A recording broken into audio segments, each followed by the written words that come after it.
स्वागत है आप सबका मेरे एक नए वीडियो में। और आज अपने साथ है KTM की RC 125 2022 का मॉडल, 2022 का मॉडल है। ये एक कंप्लीट न्यू बाइक मैं कह सकता हूँ, कंप्लीट न्यू इसका आउटलुक है, कंप्लीट न्यू इसमें बहुत सारी चीज़ें दी गई है। तो ये वीडियो में हम बात करेंगे कि कैसी ये चलती है, क्या क्या आपको नया ये बाइक में देखने को मिलता है, एंड क्या आपको माइलेज मिल सकता है, क्या आपको टॉप स्पीड मिल सकती है, एंड क्या इसकी ऑन रोड कॉस्ट आपको पड़ सकती है। मैं बात कर रहा हूँ हैदराबाद से, and thank you so much KTM Banjara hills, आपने हमें ये बाइक दी रिव्यू करने के लिए। उनका डिटेल आपको वीडियो के नीचे डिस्क्रिप्शन बॉक्स में मिल जाएगा, आप उनसे कांटेक्ट कर सकते हैं। अब बात करते हैं बाइक के बारे में। तो सामने की तरफ आप देखेंगे तो ये जो कंप्लीट डिज़ाइन है सामने का, ये चेंज कर दिया गया है। ये जो डिज़ाइन है ना, ये MotoGP जो बाइक्स होती है ना, जो रेस वगैरह करती है KTM की हायर CC सेगमेंट की, उससे इंस्पायर्ड ये डिज़ाइन है। तो आप अगर यहाँ से देखेंगे ये साइड से, तो इसकी फेयरिंग जो है कंप्लीट चेंज तो मैं नहीं कहूँगा, लेकिन चेंजेस किए गए हैं। सामने की तरफ तो कंप्लीट चेंज ही कर दिया गया है।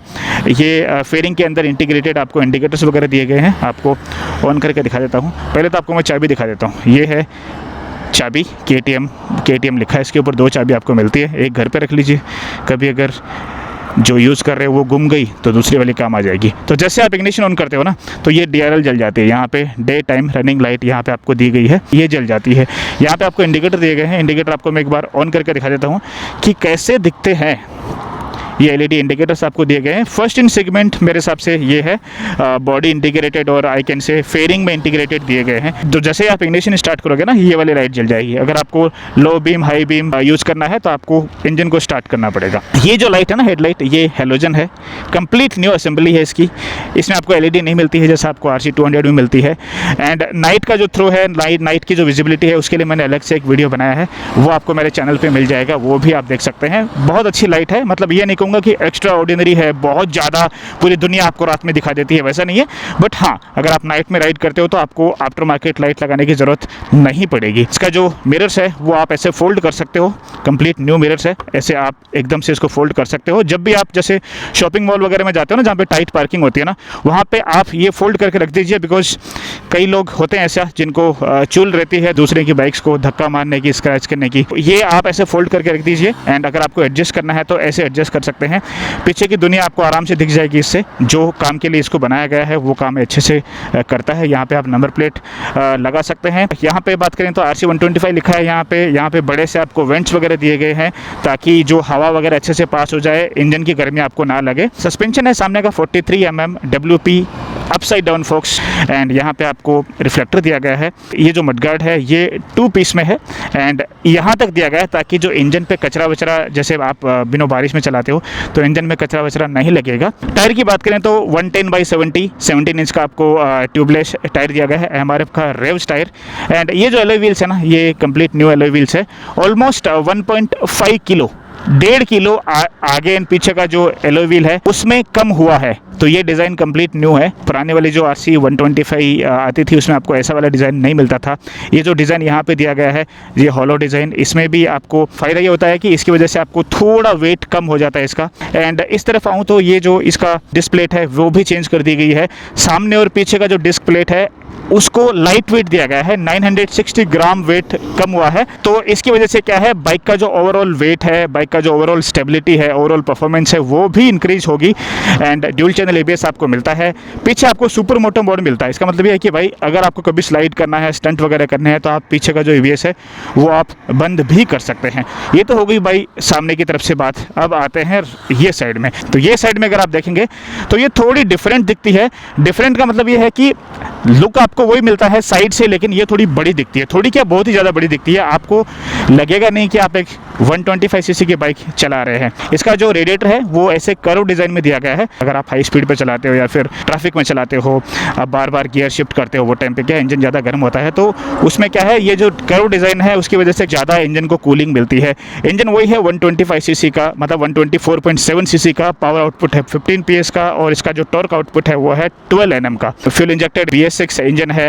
एंड अब इसका जो एयर बॉक्स है वो 40% बिगर, मतलब 40% उसको बड़ा कर दिया गया है ताकि इंजन अच्छे से सांस ले सके। आपको जो पावर है ना वो लीनियर मिले, मतलब स्टार्टिंग में आपको जो पावर मिलती है वही आपको मिड रेंज में मिलती है, वही आपको टॉप एंड में मिलती है। उसकी बात हम चलाने के टाइम पे करेंगे। तो इंजन को लेके कोई चेंज हुआ नहीं है। 158 mm का ग्राउंड क्लियरेंस है। नीचे आपको अंडरबेली एग्जॉस्ट दिया गया है। एग्जॉस्ट का साउंड सुना देता हूँ, नहीं तो आप बुरा मान जाओगे फिर, भाई आपने एग्जॉस्ट का साउंड ही नहीं सुना।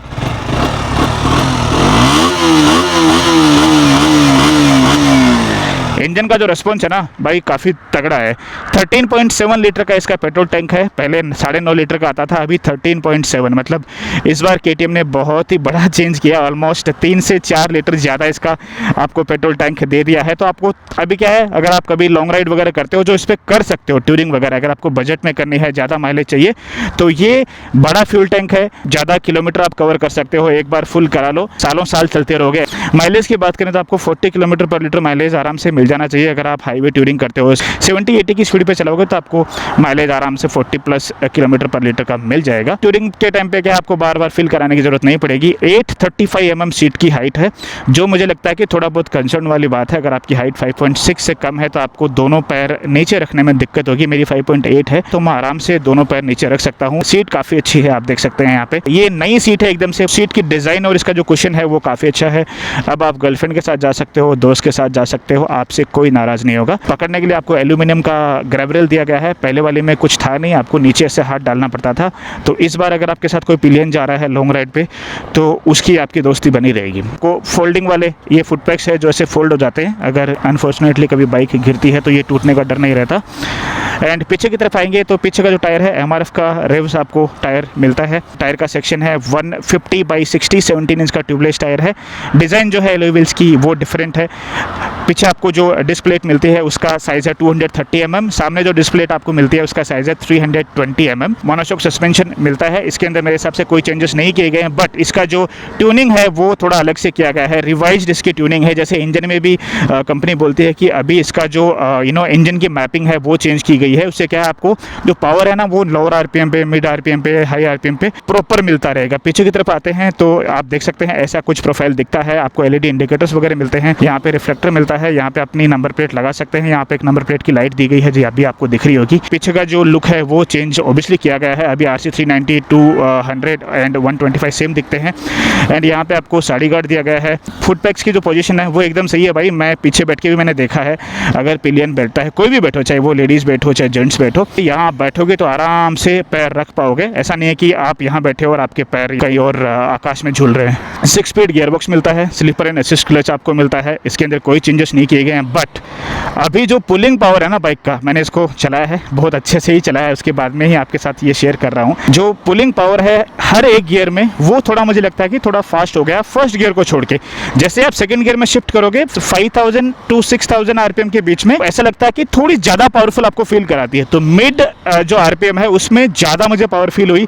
हो सकता है कि ये डिज़ाइन के साथ मैं बाइक को पहली बार चलाया तो मुझे ऐसा फील हो रहा है, लेकिन मैंने जब पुराने वाला चलाया था तो उसके अंदर मुझे ऐसा कभी लगा नहीं कि 5000 या 6000 या 7000 RPM पे बाइक ज़्यादा जल्दी पुल कर रही है। ये ऐसा करती है, तो जब आप टेस्ट राइड करते हो ना वो टाइम पे आप ज़रूर ये चीज़ को नोटिस कीजिए। इसका जो ओवरऑल वेट है वो 150 किलो है, 150 किलो की ये बाइक है। ये चीज़ आप गौर से सुनिए। ये वाला जो पोर्शन है भी इसको बहुत ज़्यादा चेंज किया गया है। हैंडल बार जो है ना उसको 15 mm ऊपर किया गया है। अगर आप अब बैठते हो तो आपको जैसे झुक के बैठने की जरूरत नहीं पड़ेगी। अगर आपको रेस ट्रैक पे ये बाइक को लेके जाना है तो आप ये जो हैंडल बार है इसको 10 mm नीचे कर सकते हैं। आपको KTM का जो सर्विस सेंटर है वहाँ पे लेके जाना पड़ेगा इसको नीचे करने के लिए। तो जो हैंडल बार है उसको लेके आपको कोई दिक्कत होने वाली नहीं है, आप आराम से घंटों चला सकते हैं, सिटी के अंदर चला सकते हैं, आप हाईवे पे चला सकते हैं। स्पोर्ट्स कैटेगरी की बाइक है तो आप उतना कंफर्ट एक्सपेक्ट मत कीजिए जो आपको एक नेकेड बाइक पे और कम्यूटिंग बाइक पे मिलता है। ऑब्वियसली यार ये बाइक जब आप लेते हो तो आपको पता है कि आप क्या ले रहे हो। बाकी स्विचेस की क्वालिटी वगैरह आपको पता ही है, पहले की जो क्वालिटी मिलती थी RC 125 या 200 या 390 सेम आपको मिलती है। क्लच का जो पुल है वो एकदम से स्मूथ है, मैं एक उंगली से आराम से इसको पुल कर पा रहा हूँ। अब बात करते हैं सिस्टम कंसोल के बारे में। ये LCD स्क्रीन आपको दी जाती है, सेम आपको RC 200 पे मिलती है, सेम आपको जो एडवेंचर 250 है उस पर मिलती है। इसके अंदर आपको पूरे ऑप्शन मिल जाते हैं, मतलब जितना आपको चाहिए डेली लाइफ में यूज़ करने के लिए उतना सब आपको मिल जाता है। यहाँ पे आपको इंजन माल फंक्शन की लाइट दी गई है, यहाँ पे ABS, न्यूट्रल एंड यहाँ पे क्लॉक दी गई है। बाकी ये 2 बटन यहाँ पे दिए गए हैं, RPM यहाँ पे मिलता है आपको, एंड यहाँ पे आपको जो पेट्रोल का इंडिकेशन है वो दिया गया है। साइड स्टैंड की वार्निंग दी गई है, side stand cut off sensor आपको इसके अंदर मिलता है। यहाँ पे आपको गियर पोजीशन इंडिकेटर दिया गया है। ये बटन आप दबाओगे तो डिफरेंट ऑप्शंस के बीच में टॉगल कर पाओगे। Trip trip two time, side stand, यहाँ पे भी एक बटन दिया गया है। बाकी जो फ्यूल एफिशिएंसी वगैरह है वो भी आप देख सकते हैं, average fuel efficiency and all that, वो आपको ऑप्शन इसके अंदर मिलता है। ऑडोमीटर की रीडिंग आपको यहाँ पे मिलती है। तो जो आपको एक प्रैक्टिकल लाइफ में, डेली लाइफ में जो यूज़ करने वाले फीचर होते हैं ना, वो इसमें आपको दिए जाते हैं। तो ये तो रहा इसका स्पेसिफिकेशन। अब मुझे क्या लगता है कि इसके अंदर क्या किया जा सकता था। एक तो चीज़ ये है कि आपको RC200 की जो लाइट थी ना, LED हेडलाइट, वो दी जा सकती थी। पूरा बाइक वैसा ही बनाया है, तो हेडलाइट को आपने क्यों हेलोजन रखा है वो मुझे समझ में नहीं आया। बट अगेन कंपनी इतना रिसर्च करती है तो उन्होंने कुछ तो सोचा ही होगा। अब हमने यहाँ पर रुक के बहुत बात कर ली है, अब चलते हुए बात करेंगे। अब देखो, मेरा जो हाइट है ना वो 5.8 है, मेरे पैर दोनों टिक जाते हैं। थोड़ा सा मुझे ऐसा लगता है कि पीछे से थोड़ा उठा हुआ है, बट वो सब मैनेज हो जाता है। बट आपकी हाइट 5.6 से कम है ना, तो आपको थोड़ी बहुत दिक्कत हो सकती है। आप सिस्टम कंसोल को इग्नोर कर दीजिए, बिकॉज अभी मैं इसका GPS के साथ स्पीड टेस्ट कर रहा था। तो चलते हुए बात करते हैं। एंड वीडियो थोड़ा लंबा हो रहा है, मुझे पता है, बट आप एडजस्ट कर लीजिए।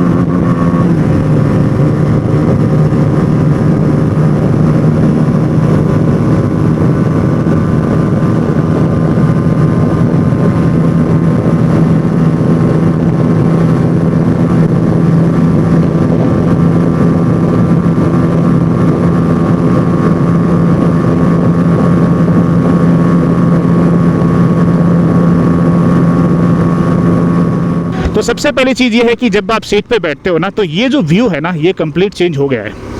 पुराने वाले में ये व्यू आपको देखने को नहीं मिलता था। अब यहाँ से ना थोड़ी बड़ा फील कराते हैं, आप ऐसा लगता है कि आप 2 किलोमीटर पीछे बैठे हो। बट सीटिंग पोस्चर है वो काफ़ी इंप्रूव हो चुका है। हैंडल बार मैंने आपको बताया 15 mm ऊपर कर दिया गया है। 15 mm बहुत होता है भाई, तो बहुत फर्क पड़ता है लॉन्ग राइड पे, जैसे 100-200 किलोमीटर आप चलाते हो ना, वो टाइम पे बहुत फर्क पड़ता है। सीटिंग पोस्चर थोड़ा इंप्रूव हुआ है। अब आप, मुझे लगता है कि पहले अगर आप 50 किलोमीटर आराम से चला पाते थे, तो अब आप 100 किलोमीटर आराम से चला पाओगे। एंड पीछे जो पिलियन बैठेगा वो भी आपको आशीर्वाद देगा कि हाँ भाई, अभी थोड़ा चलाने का मज़ा और ज़्यादा आ रहा है। अगर आप एक ऐसे इंसान हो जो ट्रैक पे ज़्यादा चलाना पसंद करते हो भाई, उसके लिए भी KTM ने बोला कि ठीक है, आपको दोनों ही सुविधा हम दे देते हैं। जब आप ट्रैक पे जाते हो वो टाइम पे आप इसको 10 mm नीचा कर लो, जब आप ट्रैक से वापस आ जाते हो तो 15 mm ऊपर कर लो वापस। सीट अभी काफ़ी कंफर्टेबल है। पहले वाली जो सीट थी राइडर की ठीक थी, लेकिन जो पिलियन की थी ना, वो तो ऐसा लगता था कि सीट ही नहीं है, वहाँ पे सिर्फ एक शेप दी गई है। तो पीछे वाली सीट बहुत सारे लोगों को पसंद आती थी, बिकॉज वो स्पोर्टी दिखती थी। अब भी स्पोर्टी दिखती है, लेकिन अब जो सीट की क्वालिटी है, जो कुशन है, वो काफ़ी अच्छा दिया गया है। तो आप घंटों राइड कर सकते हो without any kind of issues. अब आता है इंजन की, क्या ये ज़्यादा पावरफुल फील कराता है? यस, ये आपको ज़्यादा पावरफुल फील कराएगा। उसके 2-3 रीज़न है, 2-3 कारण है। एक तो पहली चीज़ तो ये है कि इसके अंदर आपको जो एयर बॉक्स है ना, जहाँ पे सांस इंजन सांस लेता है, वो 40% लार्जर, मतलब 40% उसका साइज़ बढ़ा दिया गया है।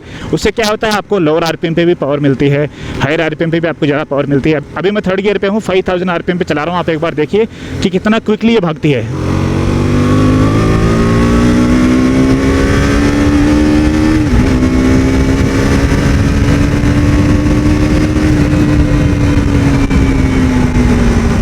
सो आप कोई भी RPM में रहो, आपको जो पावर है उसकी कमी फील नहीं होगी। ओबियसली यार 125 सीसी की बाइक चला रहे हो आप, अगर 200 का और 390 का पावर एक्सपेक्ट कर रहे हो तो वो गलत है। 125 सीसी सेगमेंट में मुझे नहीं लगता कि कोई बाइक इसको बीट कर सकती है। आप एक बार चला के देखो, आपको समझ में आ जाएगा। दूसरी चीज़ ये है कि इसका जो ओवरऑल डिज़ाइन है वो कंप्लीट चेंज हुआ है। उसकी वजह से क्या है, एरोडायनामिक्स होते हैं ना, वो बेटर हो चुके हैं। एंड आप यकीन मानिए 70-80 की स्पीड पे जब आप चलाते हो गाड़ी को, वो हाई स्पीड मानी जाती है। वो टाइम पे क्या है, जो विंड ब्लास्ट है ना, वो आपको बहुत ज़्यादा लगता है। अगर आपकी बाइक का एरोडायनामिक्स वो अगर सही से डिज़ाइन नहीं किया गया है, तो वो टाइम पे आपको क्या है, अगर आपकी बाइक नॉर्मली 100 km/h की स्पीड करने में कैपेबल है एंड आपकी बाइक की डिज़ाइन बराबर नहीं है, तो वो 70-80 में ख़त्म हो जाएगी। तो इसका जो डिज़ाइन है, ये MotoGP जो एडिशन की बाइक्स है उसको ध्यान में रख के बनाया गया है। आई थिंक 6000 RPM के करीब जब आप पहुंचते हो ना, वो टाइम पे आपको सडनली ऐसा लगता है कि हाँ, यहाँ पे थोड़ा ज़्यादा पावर इसमें आ रहा है, वो आपको फील होता है।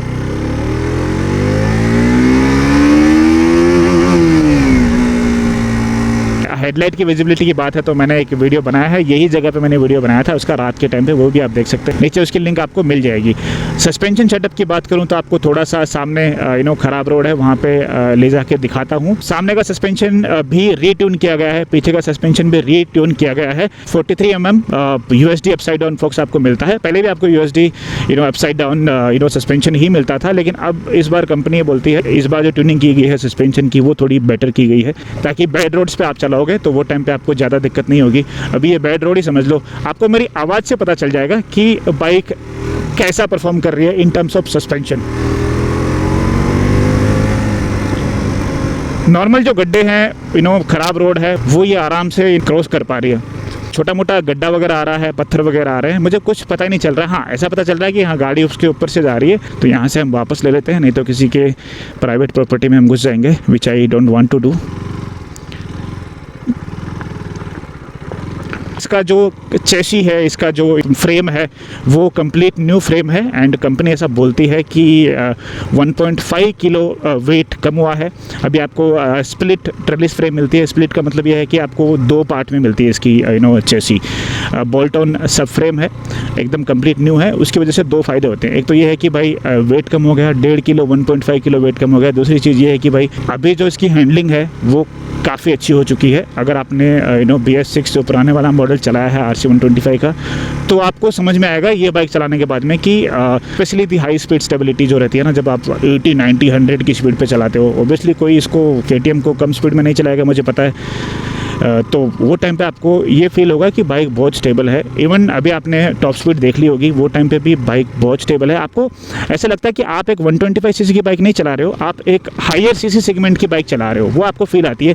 दिखने में भी आपको फील आती है, आप बैठते हो वो टाइम पे भी आपको वही फील आती है कि बड़ी बाइक आप चला रहे हो, एंड उसके हिसाब से आपको पावर भी मिलता है। 125 सीसी का इंजन है भाई, आपको ऑलमोस्ट 120 km/h की स्पीड मिल रही है। स्पोर्ट्स कैटेगरी में ये बाइक आती है, तो हाई स्पीड के लिए बनी होती है, हाई परफॉर्मेंस के लिए बनी होती है।